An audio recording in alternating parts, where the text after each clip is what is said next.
নমস্কার বন্ধুরা, তোমাদের প্রত্যেককে ওয়েলকাম জানাই আরো একটি নতুন ভিডিওতে।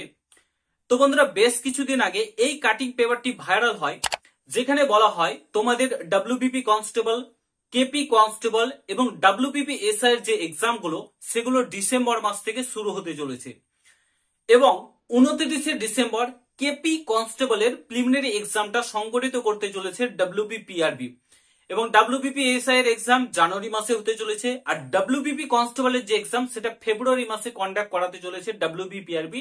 এই কাটিং পেপারে বলা হয়, এই পেপারটি অ্যাকচুয়ালি হচ্ছে কর্মসংস্থান পেপার। আশা করি তোমরা প্রত্যেকে দেখে নিয়েছো ব্যাপারটা। এবার ব্যাপারটা হচ্ছে, সত্যি কি তোমাদের এক্সাম ডিসেম্বর মাসে হবে? এই নিয়ে প্রত্যেকের মনে সংশয় জেগেছে, কারণ ডব্লিউবিপিআরবি তথা আমাদের পশ্চিমবঙ্গের মাননীয় মুখ্যমন্ত্রী মমতা বন্দ্যোপাধ্যায় তথা পুলিশ মন্ত্রীও ক্লিয়ার বলে দিয়েছে, ওবিসি কেস না মিটলে কোনো এক্সাম কন্ডাক্ট করাতে পারবে না ডব্লিউবিপিআরবি, ক্লিয়ার করে বলে দিয়েছে। তার সত্ত্বেও কি করে এরা বলছে যে তোমাদের এক্সাম 29শে ডিসেম্বর থেকে শুরু হতে চলেছে? ফার্স্ট অফ অল বলে রাখি, এটা কোনোদিনও পসিবল না।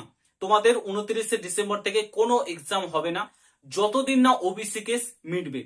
হ্যাঁ, রাজ্য সরকার যদি চাইতো এবং ডব্লিউবিপিআরবি যদি চাইতো তাহলে এক্সাম গুলো কন্ডাক্ট করাতে পারতো, কারণ কলকাতা হাইকোর্টের তরফ থেকে ক্লিয়ার করে বলা রয়েছে যেগুলো অনগোয়িং প্রসেস রয়েছে, ওবিসি কেস হওয়ার আগে তোমার ডব্লিউবিপি কেপি ডব্লিউবিপি এসআই এর ফর্ম ফিল আপ হয়েছে, অর্থাৎ সেগুলো অনগোয়িং প্রসেসের মধ্যে পড়ছে। এবং কলকাতা হাইকোর্ট বলেছে যেগুলো রিকমেন্ড প্রসেস বর্তমানে চলছে তার উপর কোনো প্রভাব পড়বে না এই ওবিসি কেসের। তার সত্ত্বেও রাজ্য সরকার ডব্লিউবিপিআরবি ইচ্ছাকৃতভাবে এই যে তোমার এক্সাম গুলোকে কি করেছে, ওবিসির আন্ডারে এনে ফেলেছে, দিয়ে বলছে আমরা এক্সাম কন্ডাক্ট করাতে পারবে না। এটা ইচ্ছাকৃতভাবে রাজ্য সরকার করছে, ঠিক আছে? তো এর জন্য তোমাদেরকে তীব্র আন্দোলন করা উচিত। তোমরা যদি আন্দোলন না করো, এই যে এক্সাম গুলো হবে, এই যে এগুলো এক্সাম হবে একদম ঠিক যে তোমাদের এক্সাম কন্ডাক্ট করাবে, বাট এগুলোকে কি করবে, 26এর ইলেকশন অব্দি টেনে নিয়ে যাবে, গিয়ে বলবে আমরা এই দেখো রিকমেন্ড করাচ্ছি।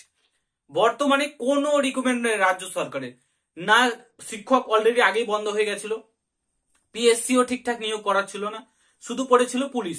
পুলিশটাকে এখন বিভিন্ন কেসান্তর দিয়ে ধামাচাপা করে দেওয়ার চেষ্টা করছে। বর্তমানে 2024-এ রাজ্য সরকারের কোনো রিকমেন্ড নেই। তো তোমাদেরকে বলবো, তোমরা যদি নিজেকে বাঁচাতে চাও, তোমরা যদি একটা জব পেতে চাও, চাকরি পেতে চাও, পুলিশের চাকরি পেতে চাও, বাবা মায়ের স্বপ্ন পূরণ করতে চাও এবং বয়স শেষ হওয়ার আগেই তোমাদেরকে কিন্তু আন্দোলনে নামা উচিত। একদম প্রত্যেকে তীব্রভাবে আন্দোলনে নামা উচিত, কারণ কলকাতা হাইকোর্ট ক্লিয়ার করে বলেছিল অনগোয়িং প্রসেসের উপর কোনো প্রভাব পড়বে না। এটা একদমই না। এই যে কয়েকটা ভ্যাকান্সি রয়েছে, কয়েক হাজার ভ্যাকান্সি রয়েছে, এখানে প্রত্যেকে চাকরি পাবে এমনটা তো না। এরপরে আবার নতুন করে ভ্যাকান্সি আসার কথা রয়েছে, প্রচুর শূন্যপদ রাজ্য সরকারে ফাঁকা রয়েছে, তার সত্ত্বেও নিয়োগ করছে না। তো সেখানে তুমি চান্স পেতে পারো। তো এটা যতদিন না মিটছে নতুন করে রিকমেন্ড আসবে না। সমস্ত পেন্ডিং পড়ে রয়েছে। বর্তমানে কলকাতা হাইকোর্ট নির্দেশিকা জারি করেছিল যে নতুন করে রিকমেন্ড প্রকাশিত হবে না, বাট অনগোয়িং প্রসেস গুলো চলবে। তার সত্ত্বেও কিন্তু রাজ্য সরকার কি করছে, তাদের ভালোই হয়েছে, হাত একদম উপর দিকে করে বসে রয়েছে যে আমাদের এখন কোনো নিয়োগ করতে হবে না, কোনো বেতন দিতে হবে না। আমরা কি করব, আমরা করব লক্ষ্মী ভান্ডার, বিভিন্ন প্রকল্প ফ্রিতে ফ্রিতে লোককে দিয়ে দেব এবং কি করব, ওবিসি কেসের নাম দিয়ে সমস্ত রিকমেন্ড বন্ধ করে রেখে দেবো। সেটা রাজ্য সরকার চেয়েছিল এবং করছেও। রাজ্য সরকার ইচ্ছাকৃতভাবে ওবিসি কেসের ইস্যু দেখে কোনো এক্সাম কন্ডাক্ট করাচ্ছে না। আর কি করেছে রাজ্য সরকার, ওবিসি কেসটা আসতোই না। কেন এলো বলতো? রাজ্য সরকার কি করেছে, এই যে তোমার দুয়ারে সরকার ক্যাম্প চলেছে, আমরা যখন ওবিসি সার্টিফিকেট বার করি তখন কি ছিল, আমাদের অনেক প্রসেসের মধ্যে দিয়ে গিয়ে তারপরে ওবিসি সার্টিফিকেট বার হয়েছিল। বাট এখন কি হচ্ছে, এখন 7 দিনের মাথায় ওবিসি সার্টিফিকেট চলে আসে। তো এখানে কলকাতা হাইকোর্টেরও কিছু করার নেই। কলকাতা হাইকোর্ট দেখেছে যেগুলো জালিয়াতি ভাবে ওবিসি সার্টিফিকেট দেওয়া হয়েছে, যারা অ্যাকচুয়ালি ওবিসি সার্টিফিকেট পাওয়ার কথা তারা পাচ্ছে না, বাট যারা পাওয়ার নয় তাদেরকে দিয়েছে, জালিয়াতি হয়েছে, তার জন্য এটা করেছে কলকাতা হাইকোর্ট। তো আমরা দেখছি কি, এটা রাজ্য সরকার মেটাতেও চাইছে না। যখন সুপ্রিম কোর্টে গেছে কেসটা, তো সুপ্রিম কোর্টে যখন জাজ বলছে যে কই উকিল কই, তোমার এই কেসটা উঠছে, হিয়ারিং উঠছে, তখন রাজ্য সরকারের উকিল উপস্থিত থাকছে না।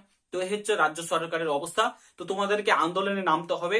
আন্দোলন নিয়ে একটা ভালো ভিডিও আসছে, বড় ভিডিও আসছে। আর একটা কথা বলে রাখি, তোমাদের ডেটটা আমি ফার্স্ট অফ অল বলে দিই।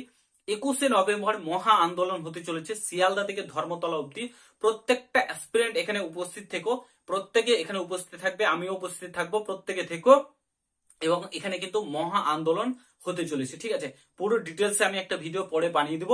তো সামনে ক্লার্কশিপের এক্সাম হয়েছে, সেটা হয়ে যাক, তারপরে আমরা প্রত্যেকে গিয়ে একটা মহা আন্দোলন মিছিল করব এবং তাড়াতাড়ি যাতে এক্সাম কন্ডাক্ট করাতে পারে ডাব্লিউবিপিআরবি কে আবেদন জানাবো।